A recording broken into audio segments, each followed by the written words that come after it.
धन्यवाद कार्यक्रमका सञ्चालक कमरेड प्रकाण्डलाई। यो विशाल जनसभाका अध्यक्ष तथा समाजवादी मोर्चाका संयोजक कमरेड विप्लव सिंह, समाजवादी मोर्चाका नेता, नेपाल कम्युनिस्ट पार्टी एकीकृत समाजवादीका अध्यक्ष तथा पूर्व प्रधानमन्त्री कमरेड माधव कुमार नेपाल, नेपाल समाजवादी पार्टीका अध्यक्ष पूर्व मन्त्री कमरेड महेन्द्र राय यादव, संयुक्त मोर्चामा या हाम्रो यो समाजवादी मोर्चामा आबद्ध सबै पार्टीका नेता साथीहरू, उपस्थित सबै पार्टीका कार्यकर्ता र आदरणीय जनसमुदाय, सबभन्दा पहिला म यहाँ सबैलाई मेरो आफ्नो तर्फबाट अभिवादन फेरि एकचोटि भन्न चाहन्छु। स्वीकार्नुहोस् क्रान्तिकारी अभिवादन, लाल सलाम। आदरणीय जनसमुदाय, आजको दिन चैत्र 15 गते नेपालको राजनैतिक आन्दोलनको इतिहासमा एउटा महत्त्वपूर्ण दिनका रूपमा अब अंकित भइसकेको छ। एकातिर गणतन्त्रवादीहरूको विरोध प्रदर्शन र सभा, अर्कोतिर राजावादीहरूको प्रतिगामी सभा एकै दिन पारियो। आजको दिन सबभन्दा पहिला गणतन्त्रवादी मोर्चाको हैसियतले हाम्रो समाजवादी मोर्चाबाट चैत्र 15 गते काठमाडौँमा प्रदर्शन गर्ने र सभा गर्ने घोषणा गरिएको थियो र हामीले घोषणा गरिसकेपछि राजावादीहरूले पनि आजकै दिन प्रदर्शन र सभा राख्ने घोषणा गरे। त्यसबाट उनीहरू कहीँ न कहीँ वातावरणलाई घमिल्याउन चाहने, उत्तेजित पार्न चाहने, आतंकित पार्न चाहने मनसायता देखिएकै थियो। तर आज मैले यहाँ बोल्दै गर्दा मैले सेक्युरिटीसँग लगातार बुझिराखेको छु। 12 वर्ष ढुङ्गामा हाले पनि कुकुरको पुच्छर बाङ्गै भने जस्तो त्यहाँको सभा मण्डलले अराजकताको पराकाष्ठा भएको छ। तीन पनि अहिले मण्डलले अराजकताको सबै प्रतिगामी निरङ्कुशतावादीहरूको एउटा प्रतीक जस्तो बनेर देखिएको छ। त्यहाँ घरमा आगो लगाएका छन् मण्डलेहरूले, त्यहाँ पुलिसमाथि ढुङ्गा प्रहार गरेका छन् मण्डलेहरूले। उनीहरूले चाहेका छन् के एक दुईजना मान्छे मरुन् र देशभरि आतंक फैलियोस् भन्ने चाहेका छन्। त्यो राजावादीहरूको चरित्र हो। हामी यहाँ आदरणीय जनसमुदाय 50,000 लाखको वरिपरि हामी यहाँ जम्मा छौँ। तर बडो शिष्ट, बडो संयमित, बडो अनुशासित र आफ्नो उद्देश्यप्रति समर्पित नागरिकहरूको एउटा विशाल सेना यहाँ खडा छ। त्यसकारण तुलना गर्नु गणतन्त्रवादीहरूको चरित्र, राजावादी मण्डलहरूको चरित्र आजै चैत्र 15 गते सम्पूर्ण नेपाली जनताले देख्ने गरी, सम्पूर्ण नेपाली जनताले बुझ्ने गरी काठमाडौँमा प्रदर्शित भयो। म उनीहरूलाई चुनौतीको साथ फेरि एकचोटि भन्न चाहन्छु, नेपाली जनताको र नेपालका राजनीतिक दलहरूको उदारतालाई कमजोरी ठानेर इतिहासलाई पछाडि फर्काउने दुस्साहस नगरियोस्। मैले ज्ञानेन्द्र शाहलाई मधेसमा अभियानमा अगाडि बढ्दै गर्दा भनेको थिएँ, विगतमा उनले धेरै गल्ती गरे र त्यो गल्तीको परिणाम उनले भोगिरहेकै छन्। अर्को गल्ती गरे भने उनले भोग्न केही पनि बाँकी रहँदैन। खबरदार,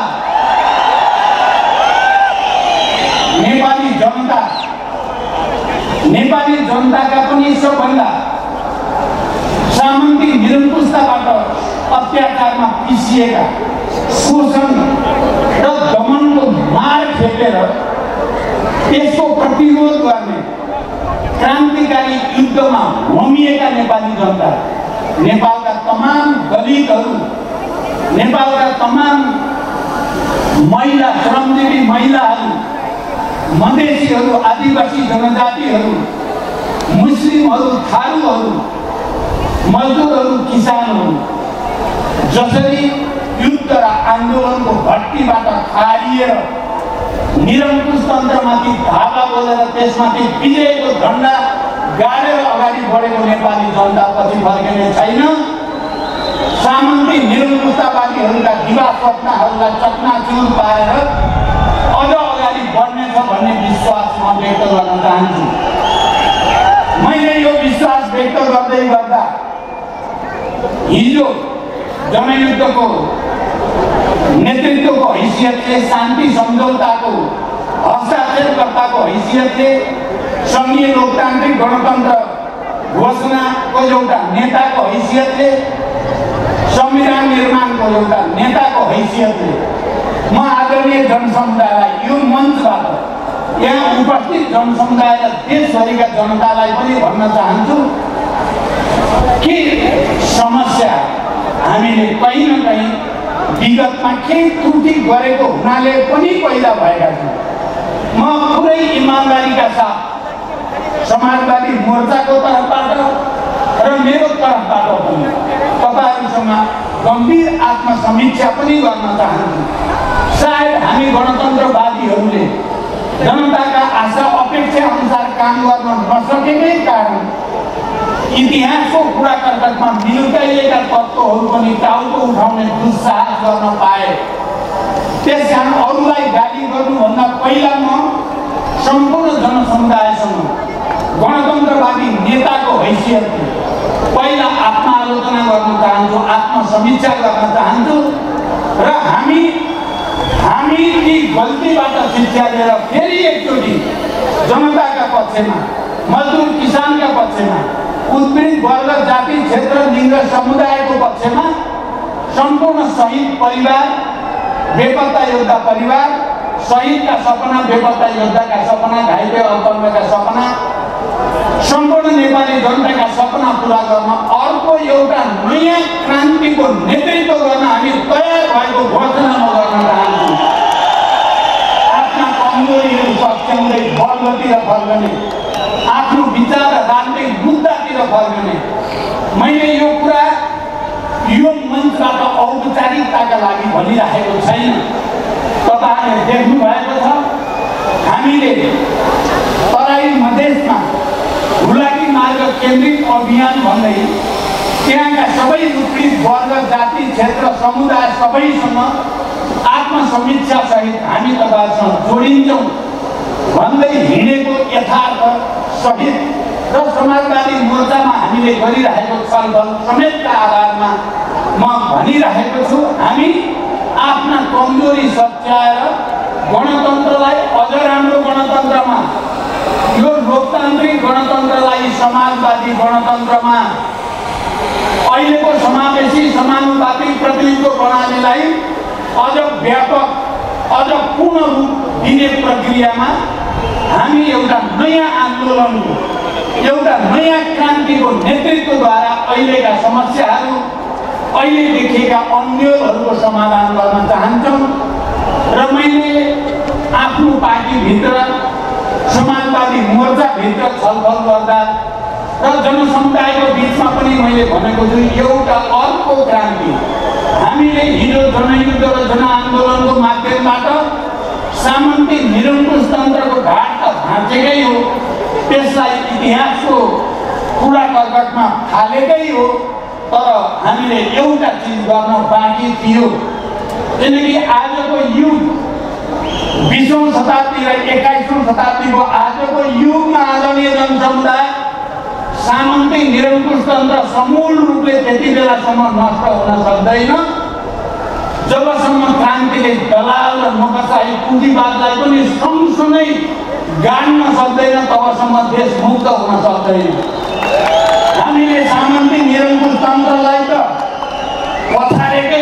नेपाली जनताले।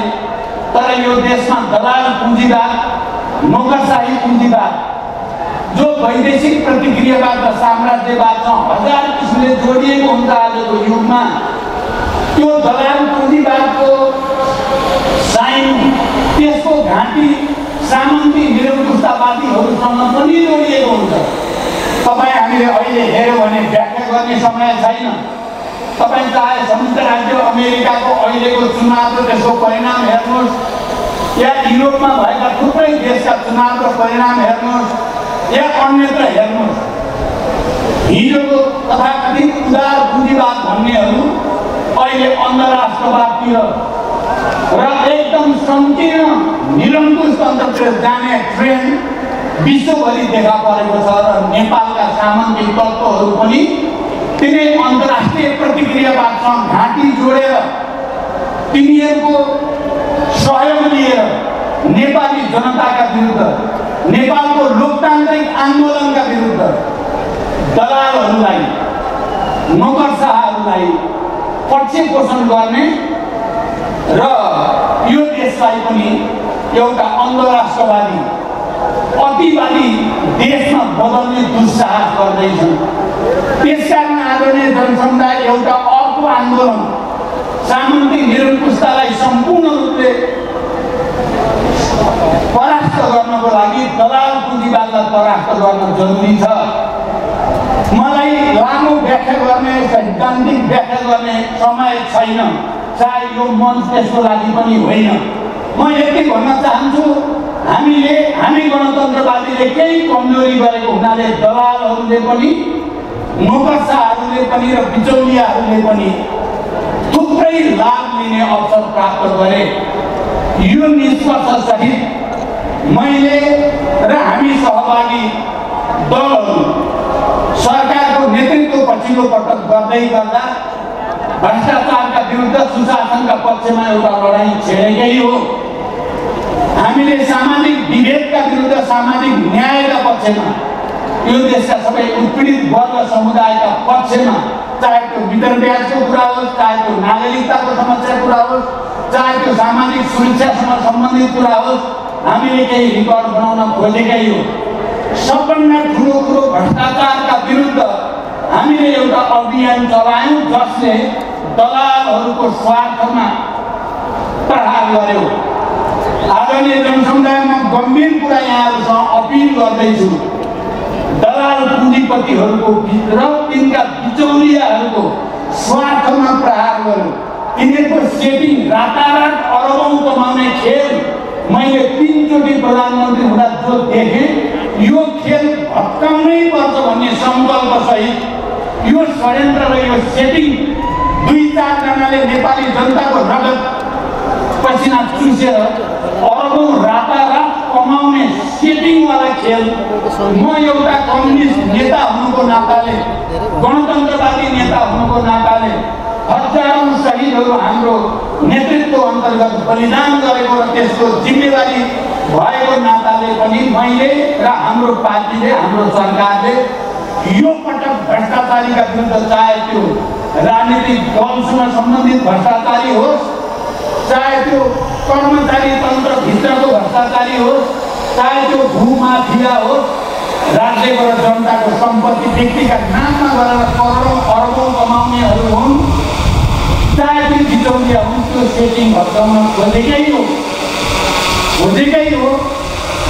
र यही खोजे बापत नै ती सबै तत्त्वहरू मिलेर हामीलाई तथाकथित सङ्ख्याको बलमा सरकारबाट बाहिर जान बाध्य पारे।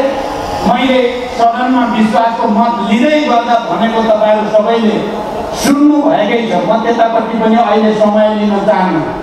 अहिले माधवजीले भन्नुभयो, केपीजीले स्वर्ग र नर्कको कुरा 4 घन्टा बसेर भनेको कुरा उहाँले व्याख्या जे भएको त्यही भन्नुभयो, तर निष्कर्ष त्यो होइन। किन होइन भन्छु भने मलाई नर्कतिर, उनी स्वर्गतिर गएको होइन, उनी नर्कतिर, मलाई स्वर्गतिर फर्काइदियो। मलाई स्वर्गतिर फर्कन बाध्य पारे। आफू दलाल पुँजीपति बिचौलियाको सेटिङमा गएर उनी दलालको पनि दलाल भए, नर्क त उनी गए।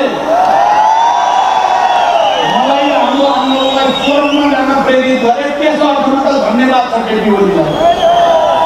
सायद उनले त्यसो नगरेको अझै हामी रुमल्ली राख्थ्यौँ कि। त्यसकारण नकारात्मक गुरु त मान्न पर्छ उनलाई। अहिले पनि उनी उल्टो गरिरहेका छन्, उल्टो। अहिले अब धेरै कुरा भन्न समय छैन। कुलमानसम्म आउँदा सबै कुरा क्लियर भएको छ, जनता सबै क्लियर छ। कतिपयले भन्छन् यो कुलमानको व्यक्तिको कुरालाई कति महत्त्व दिएको कर्मचारीको भनेर पनि भन्ने गर्थ्यो, उनीहरूले भ्रम सार्न खोज्छन्। यो सवाल कुलमान व्यक्तिको होइन, सुशासन र कुशासनको हो। वरिष्ठ दलालहरू र राष्ट्रभक्त र देशभक्तहरूको कुरा हो यो लडाइँ त्यो हो। आज उनको पक्षमा देशभरि जनतामा किन सहानुभूति पैदा भयो र मामुली सहसचिव त्यसको पक्षमा यत्रो जनमत किन भयो भन्दा यो लडाइँ व्यक्तिको लडाइँ होइन, यो प्रणालीको लडाइँ हो, यो प्रवृत्तिको लडाइँ हो, यो सुशासन र कुशासनको बीचको लडाइँ हो। म अझै पनि गणतन्त्रमा सँगै हिँडेका, शान्ति सम्झौतामा सँगै हिँडेका ती दलहरूलाई एकचोटि छातीमा हात राखेर आफ्ना गल्ती कमजोरीको समीक्षा गर्नमा आग्रह गर्न